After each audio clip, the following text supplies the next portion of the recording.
Stir-fried chicken along with vegetables, black pepper and a delicious sauce.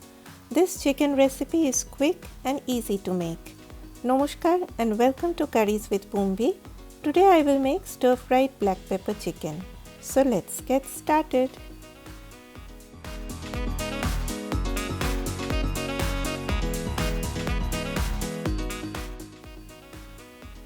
I have taken boneless, skinless chicken thighs that I have cut into thin pieces like this. You can even use chicken breast. I personally always prefer chicken thighs. To this I added grated garlic, little cornflour and light soy sauce. Mix everything very well. Now I will be adding a very interesting ingredient. 1/4 of a teaspoon of baking soda. Baking soda loosens up those protein fibers in the chicken and tenderizes it. Let the chicken get marinated while you do your other prep work.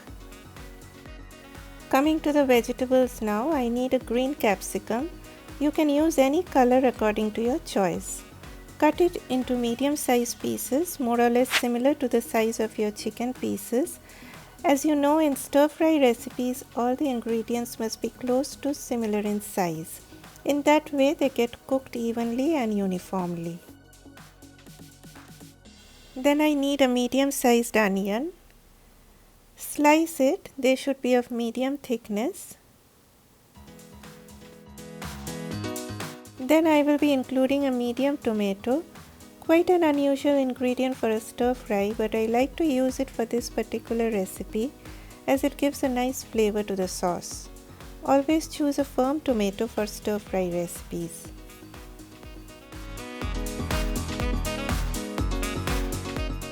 Next comes my favorite, the big red chilies. These types are very mild in the line of heat level, so I used 2. You can use any type of chilies according to your preference. I even need some ginger.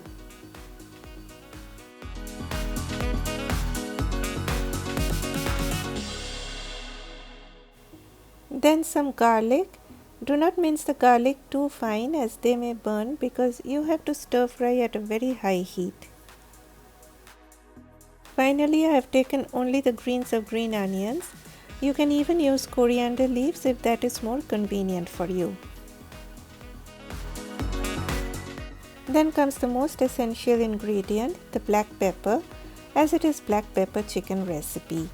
I like to grind it fresh. You can use store-bought ground black pepper, but if you are not in a rush, then please try to grind it fresh to get that maximum flavor. I like to make a coarse grind as I love that little crunch of spiciness to remind me that it is black pepper chicken after all.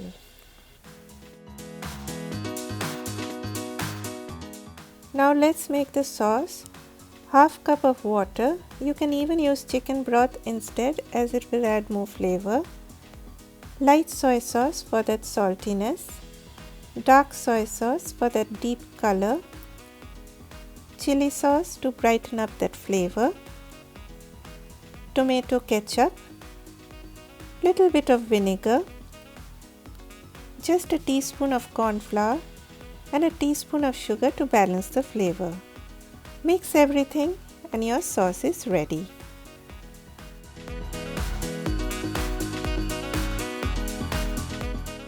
My wok is on high heat. Always use a wok or a flat pan for stir fry recipes for an even heat distribution. Okay, so my wok is screaming hot now and I have added oil. In goes the ginger first. Then comes the garlic. Just give a little stir and immediately add the chicken to prevent the garlic from burning.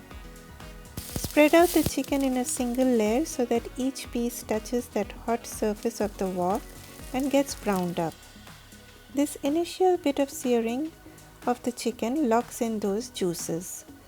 Give them a minute undisturbed like this, then start stirring till they change their color from pink to white. Now I added just 4 tablespoons of water and immediately covered the wok.